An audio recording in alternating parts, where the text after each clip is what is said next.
At 7:42 on the morning of August 15, 1940, Pilot Officer Geoffrey Wellum sat strapped into the cockpit of Spitfire R6923 at Pembrey Airfield in South Wales, watching the sky through a canopy still wet from overnight rain.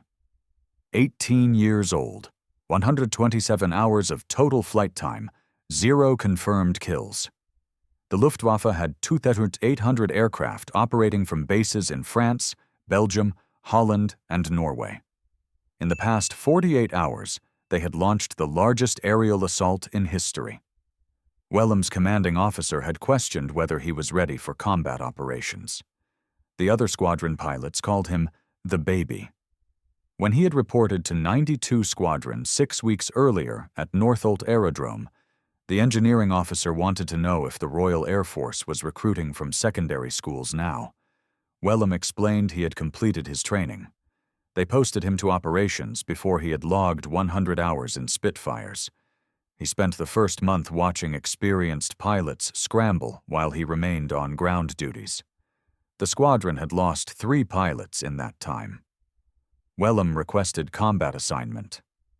6 weeks after joining 92 Squadron in early July 1940, the squadron commander finally added his name to the operational roster. The Spitfire weighed 6,200 pounds, fully loaded.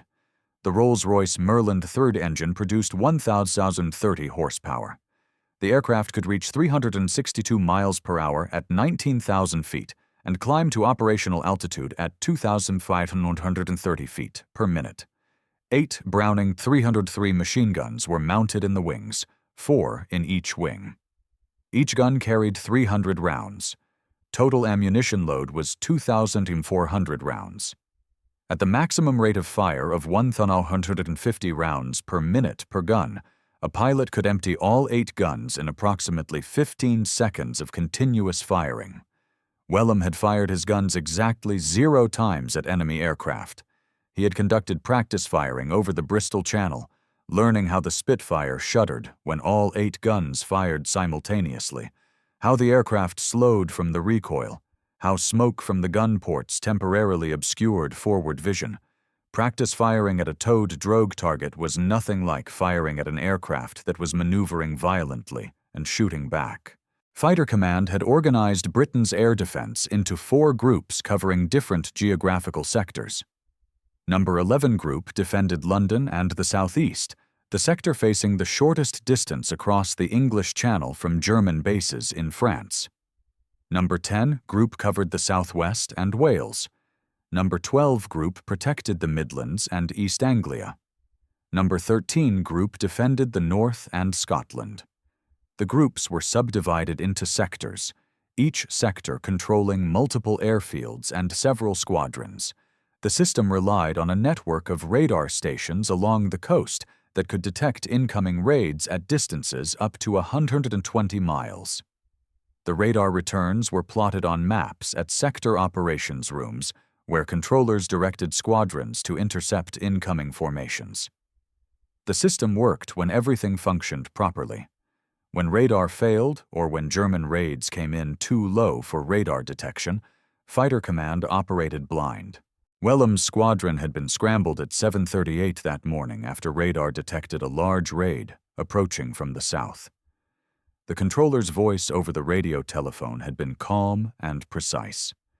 70-plus bandits approaching from 180 degrees, altitude 15,000 feet, vector 270 to intercept. Wellum had started his engine, taxied into position, and waited for the squadron to form up. 12 Spitfires took off in flights of 3, climbing through broken cloud cover toward the intercept point. The Merlin engine roared at full power, consuming fuel at 90 gallons per hour. The Spitfire's total fuel capacity was 85 gallons, giving approximately 56 minutes of flight time at combat power. Every minute spent climbing was 1 less minute available for combat. At 10,000 feet, Wellum could see the Welsh coastline below and the Bristol Channel stretching away to the south. At 15,000 feet, the air temperature had dropped to 23 degrees Fahrenheit. Frost formed on the inside of the canopy. Wellum scraped it away with his gloved hand, while maintaining formation with his section leader. At 18,000 feet, the squadron leveled off, and the squadron commander's voice came over the radio. "Bandits at 2 o'clock high, 5 miles." Wellum looked right and up. He saw them. A formation of German bombers, Junkers Ju-88s, twin-engine aircraft with a crew of 4. He counted 18 bombers flying in 3 Vics of 6 aircraft each. Above and behind the bombers were the escorts, Messerschmitt Bf-110 twin-engine fighters.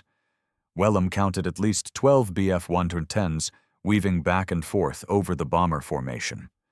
The Germans had altitude advantage, opening 500 feet higher than the Spitfires. They also had numbers advantage, 30 German aircraft against 12 British fighters. The squadron commander ordered the attack. Red section and blue section would engage the bombers. Yellow section would deal with the escorts. Wellum was flying as Red 3, the number 3 position in the lead section. His job was to protect the section leader's tail and engage targets of opportunity. The squadron dove toward the bomber formation, building speed. The Spitfire accelerated rapidly in a dive, reaching 400 miles per hour within seconds. Wind screamed past the canopy. The control column grew heavy as airspeed increased. Wellum trimmed the aircraft to maintain his position in the formation. At 500 yards, the German bombers began defensive maneuvers. The formation spread out. Rear gunners opened fire. Wellum could see tracer rounds arcing toward his aircraft, bright streaks of light that seemed to float slowly before accelerating past his canopy. At 300 yards, the section leader fired. 8 guns, 2,400 rounds, concentrated on the lead bomber. Wellum watched pieces fly off the Ju-88's port engine. Black smoke poured from the cowling. The bomber dropped out of formation, turning left, losing altitude. Wellum selected his own target, the number 2 aircraft in the lead Vic. He centered the gun sight reticle on the bomber's fuselage, between the engines and just below the cockpit. The gun sight was a simple ring and bead design with a 100 mil diameter circle. At the Browning 303's harmonization distance of 250 yards, bullets from all 8 guns would converge within that 100 mil circle. Closer than 250 yards, the bullets would not yet have converged. Farther than 250 yards, the bullets would have spread beyond the circle. Wellum had been taught to open fire at 250 yards and close to 150 yards while firing. At 250 yards, he pressed the firing button on the control column. The Spitfire shuddered. Smoke poured from the gun ports. The gun sight reticle stayed centered on the bomber. Wellum held the trigger down for 3 seconds, firing approximately 230 rounds. He saw strikes on the bomber's port wing, white flashes where bullets punctured aluminum. The bomber continued flying. Wellum closed the range to 200 yards and fired again, another 3-second burst. This time he saw strikes on the fuselage and the port engine. The engine cowling disintegrated. The propeller stopped rotating. The bomber rolled left and entered a dive. Wellum broke right to avoid collision. As he rolled away, something hammered his Spitfire from behind.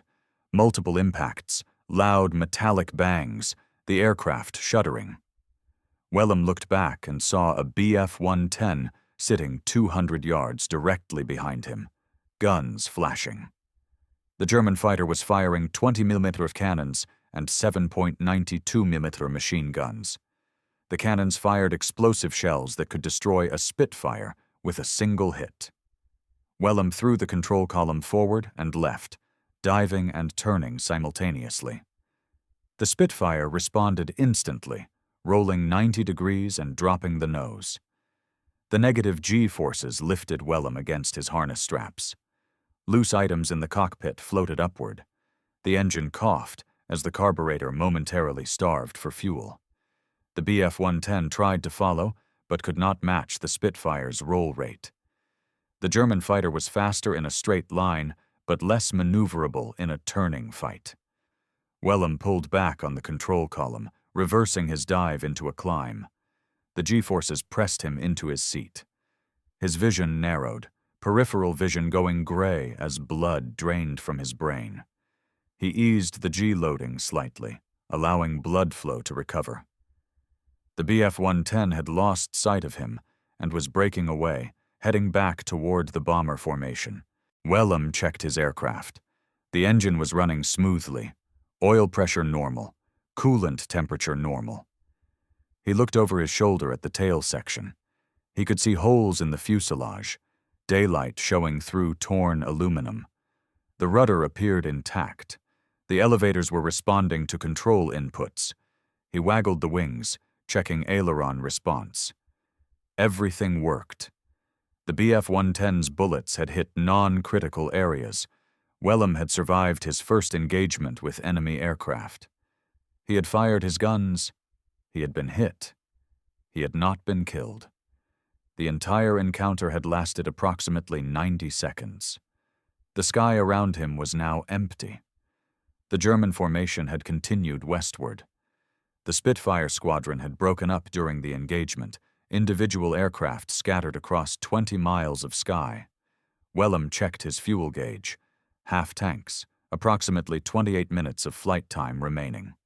He turned east toward base, flying at 8,000 feet. Other Spitfires were converging on the same heading, pilots reforming into loose formations for the flight home. The radio was quiet, except for occasional position reports, and the controller's voice directing another squadron to intercept a different raid. Wellum landed at Pembry at 8:54, 1 hour and 12 minutes after takeoff. Ground crew guided him to his dispersal point. He shut down the engine and sat in the cockpit for a moment, hands trembling slightly, adrenaline still flooding his system. The engineering officer climbed onto the wing and looked at the bullet holes. He counted 14 hits, all in the rear fuselage and tail section. None had struck critical components. The Spitfire would need sheet metal repairs, but would be operational again within 24 hours. Wellum climbed out of the cockpit and walked to the dispersal hut. Other pilots were already there, discussing the engagement. The squadron had claimed 3 bombers destroyed, 2 probables, and 1 Bf-110 damaged. 2 Spitfires had taken hits, but both had returned to base. 1 pilot had expended all ammunition. 3 others, including Wellum, had fired approximately half their ammunition loads. The squadron commander called it a successful engagement. The bombers had been turned away before reaching their target. No British aircraft had been lost. That night, Wellum lay in his bunk at the officers' quarters and replayed the engagement in his mind. He had fired at a bomber and seen strikes. The bomber had gone down. Whether it crashed or made it back to France, he did not know. Fighter Command's intelligence officers would review gun camera footage and witness statements to determine which claims could be confirmed. The process took days. Wellum did not yet know if his first combat sortie had resulted in a confirmed kill. He knew only that he had done what he had been trained to do. He had found the enemy, engaged the enemy, and returned home. The fact that an enemy fighter had nearly killed him was less important than the fact that he had reacted correctly, breaking hard into the attack and using the Spitfire's superior maneuverability to escape. The Battle of Britain had begun on July 10, 1940, when the Luftwaffe started attacking British shipping in the English Channel. By August, the attacks had expanded to include coastal radar stations and forward airfields. The goal was to destroy Fighter Command on the ground and in the air, achieving air superiority before the planned invasion of Britain, Operation Celian. The Germans believed they could accomplish this in 4 weeks. The Royal Air Force had other plans. Fighter Command possessed approximately 900 operational fighters in early August 1940, divided roughly 60% Hurricanes and 40% Spitfires. The Hurricane was slower than the Spitfire, but more rugged and easier to repair. The Spitfire was faster and more maneuverable, better suited for engaging German fighters. Both aircraft were armed with 8 303 machine guns. The Germans had numerical superiority, but faced the disadvantage of operating across the English Channel. German fighters had limited range, approximately 20 to 30 minutes of combat time over England before needing to return to base. Damaged German aircraft that could not make it back to France fell into the Channel or crashed on British soil, resulting in captured or dead crews. Damaged British aircraft could land at any of dozens of airfields scattered across southern England. Wellum flew his second combat mission on August 16th. The squadron intercepted a large formation of Dornier WW2 bombers escorted by Bf 109 fighters over Kent. The engagement lasted 4 minutes. Wellum fired at a Bf 109 but saw no results. The German fighter broke away and dove for France. Wellum's section leader claimed one WW17 destroyed. The squadron lost 1 aircraft. The pilot bailed out and was recovered by a Royal Navy motor launch in the Channel. On August 18th, Wellum flew 2 missions. The first was a patrol over Portsmouth that resulted in no contact with enemy aircraft. The second was an intercept mission over the Isle of Wight. The squadron engaged a formation of Ju-88 bombers and their escorts. Wellum damaged 1 bomber, seeing strikes on the port wing and fuselage. The bomber fell out of formation trailing smoke. Wellum claimed it as a probable. 3 days later, intelligence confirmed the bomber had crashed in the Channel. Wellum was credited with his first confirmed kill. The operational tempo increased dramatically as August progressed. Fighter command squadrons flew 4, sometimes 5 missions per day during peak periods. Pilots scrambled, flew to altitude, engaged enemy formations, returned to base, refueled, rearmed, and scrambled again. The cycle repeated until darkness made operations impossible. Wellum quickly learned that combat flying was less about individual dogfights and more about managing energy, ammunition, and fuel across multiple engagements. A pilot who expended all ammunition in the first engagement was useless for the rest of the day unless he could return to base quickly enough to rearm and rejoin the battle. A pilot who wasted fuel climbing too high or flying at excessive power settings would not have enough fuel remaining for combat when he finally encountered the enemy. The Luftwaffe employed different raid profiles that required different tactical responses. Small formations of bombers with heavy fighter escort were best engaged by diving through the formation, firing at bombers, and continuing the dive to escape before the escorts could react. Large formations of 50 or more bombers flying in tight defensive boxes required coordinated squadron attacks from multiple directions simultaneously to overwhelm the defensive fire. High-altitude raids by reconnaissance aircraft or lone bombers required long climbing intercepts that consumed time and fuel. Low-altitude raids by fighter bombers required rapid scrambles and intercepts at ground level, where the margin for error was minimal.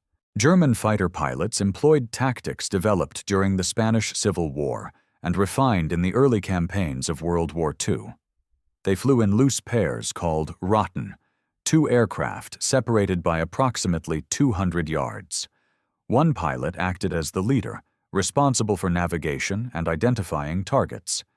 The second pilot acted as the wingman, responsible for protecting the leader's tail and watching for threats. 2 Rotten combined to form a swarm of 4 aircraft.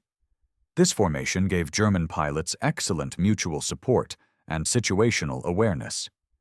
British squadrons initially flew in tight VICs of 3 aircraft, formations that looked impressive during peacetime displays, but were tactically ineffective in combat. Pilots spent more time maintaining formation than scanning for threats. The tight spacing limited maneuverability and made the formation vulnerable to attack from behind. Fighter Command gradually adopted looser formations based on German tactics, but the transition took months and cost lives. Wellum scored his second confirmed kill on August 24th during an engagement over Maidstone in Kent. The squadron intercepted a formation of He 111 bombers escorted by Bf 109s. Wellum engaged a Bf-109 that was diving on another Spitfire. He opened fire at 300 yards and closed to 150 yards, firing 3 bursts totaling 8 seconds. The Bf-109's canopy shattered. Smoke poured from the engine. The German fighter rolled inverted and dove vertically into the ground. Wellum did not see the crash because he was already engaged with another Bf-109, but his section leader witnessed the German fighter impact and confirmed the kill. 2 confirmed kills, 1 probable. Wellum was halfway to ace status. The physical demands of combat flying affected every pilot differently. Some men could fly 4 missions per day and sleep soundly at night. Others developed insomnia, nightmares, nervous tics. Wellum fell somewhere in the middle. He could function operationally, but found himself increasingly exhausted. Flying at high altitude for hours while breathing cold oxygen through a rubber mask dried out the throat and sinuses. The constant high-G maneuvering during combat strained muscles and joints. The stress response triggered by combat, adrenaline flooding the system, and then crashing afterward, left pilots depleted. Squadron doctors monitored pilots for signs of combat fatigue, but had limited options for treatment. The operational demands of the battle meant pilots could not be rotated out for rest unless they were physically unable to fly. The Luftwaffe changed tactics in early September 1940, shifting focus from attacking airfields and radar stations to bombing London. The decision was partly strategic, intended to break civilian morale, and partly retaliatory, responding to RAF bombing raids on Berlin. For fighter command, the shift provided breathing room. Airfields and radar stations could be repaired. Ground crews could work without constant bombing attacks. The respite allowed damaged aircraft to be repaired and replacement pilots to complete training before being thrown into combat. But the shift to bombing cities meant British civilians would bear the cost of the battle in a way they had not before. Wellum flew 3 missions on September 7th, the first day of the London Blitz. The squadron intercepted bomber formations over the Thames estuary, over Gravesend, and over the eastern approaches to London. The sky was filled with aircraft. Wellum estimated seeing more than 300 German aircraft during the course of the 3 missions. The Spitfire squadron was vastly outnumbered, but engaged repeatedly, diving through bomber formations, firing at targets of opportunity, and breaking away before escorts could respond. Wellum fired at multiple bombers, but achieved no confirmed kills that day. He did, however, damage at least 2 bombers based on observed strikes. On September 11th, Wellum scored his 3rd confirmed kill. The squadron intercepted a large formation of Do-17 bombers over Tunbridge Wells. Wellum attacked from above and behind, diving through the formation at high speed. He selected a bomber on the left side of the formation and opened fire at 400 yards, closing to 200 yards while firing continuously for 5 seconds. He saw strikes all along the bomber's fuselage. The starboard engine exploded. The bomber rolled right and entered a spin. Wellum pulled up to avoid collision and watched the bomber continue spinning down through 10,000 feet. The aircraft did not recover. It crashed in a field near Tonbridge. Ground observers reported the crash location and confirmed all 4 crew members were killed. 3 confirmed kills. Wellum needed 2 more for ace status. The 4th confirmed kill came on September 15th, a date that would later be recognized as the climax of the Battle of Britain. The Luftwaffe launched massive raids against London, committing nearly 1,500 aircraft to operations throughout the day. Fighter Command responded with every available squadron, flying multiple missions and sending up pilots who had not yet completed training. Wellum flew 2 missions that day. The first was a morning intercept over Maidstone. The second was an afternoon intercept over southeast London. During the afternoon mission, the squadron engaged a formation of Ju-88 bombers, escorted by Bf-110s and Bf-109s. Wellum attacked a Bf-110 that was attempting to engage another Spitfire. He opened fire at 250 yards and hit the Bf-110's port engine. The engine caught fire. The Bf-110 broke away from the formation and headed south toward France. Wellum followed, firing 2 more bursts. The second burst hit the Bf-110's fuselage and cockpit area. The German fighter rolled inverted and dove into the ground near Ashford. Both crew members were killed. 4 confirmed kills. Wellum scored his 5th confirmed kill on September 27th. The squadron intercepted a large formation of He-101 bombers escorted by Bf-109s over the Thames estuary. Wellum engaged a Bf-109 that was diving on a damaged Spitfire. He opened fire at 300 yards, leading the target to account for the Bf-109's crossing speed. He fired a 4-second burst, approximately 300 rounds. The Bf-109's wing root exploded where the wing joined the fuselage. The wing separated from the aircraft. The Bf-109 tumbled out of control and crashed into the Thames. The pilot did not bail out. 5 confirmed kills at age 18. Geoffrey Wellum had become one of the youngest aces of the Battle of Britain. The achievement brought no celebration. The squadron had lost 2 pilots that same day. One was killed when his Spitfire was hit by cannon fire and exploded in mid-air. The other bailed out with severe burns and would spend months in hospital. The mathematics of attrition were brutal. Fighter Command was destroying German aircraft at a favorable ratio, approximately 1.5 German aircraft destroyed for every British fighter lost. But Fighter Command started with fewer aircraft and fewer trained pilots. Every loss hurt more. Every replacement pilot required weeks of training that the battle did not allow. Wellum had survived long enough to become an ace through a combination of skill, training, and significant amounts of luck. Other pilots equally skilled and well-trained had died because they made a minor mistake at the wrong moment or because an enemy pilot made a perfect shot. The nature of aerial combat in 1940 was fundamentally different from anything military forces had experienced before. Previous generations of warriors fought at ranges where they could see their enemies clearly, could judge their opponent's skills and intentions through direct observation. Aerial combat happened at speeds exceeding 300 miles per hour, at altitudes where oxygen was required to remain conscious, in 3-dimensional space where threats could come from any direction.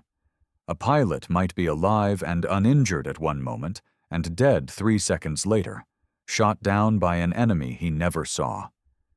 The cognitive demands of processing multiple inputs simultaneously, maintaining aircraft control, navigating, communicating by radio, operating weapons systems, and executing complex tactical maneuvers all while under lethal threat exceeded anything human beings had evolved to handle. That 18-year-old pilots could do this effectively after only a few months of training speaks to both the quality of that training and the extraordinary adaptability of young minds under pressure. Wellum continued flying combat operations through October and into November 1940. The Luftwaffe's daylight raids decreased in frequency and size as German losses mounted and the autumn weather worsened. Night bombing of British cities increased, but night fighting required specialized aircraft and tactics that Spitfire squadrons were not equipped to perform. The Battle of Britain was effectively over by the end of October, though the official end date is generally given as October 31st. The Luftwaffe had failed to destroy Fighter Command. Operation Celion, the planned invasion of Britain, was postponed indefinitely and eventually cancelled. Hitler turned his attention eastward toward the Soviet Union.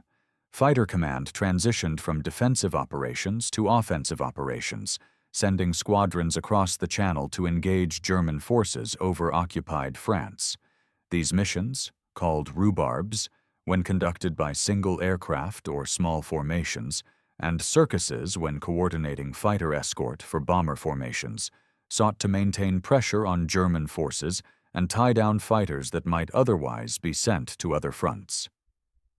The missions were dangerous, flown over enemy territory, where a pilot who bailed out would be captured rather than rescued. Wellum participated in dozens of these offensive operations through 1941 and into 1942. The psychological toll accumulated gradually. Wellum did not experience a sudden breakdown, but rather a slow erosion of capabilities. His reflexes, once instantaneous, began requiring conscious thought.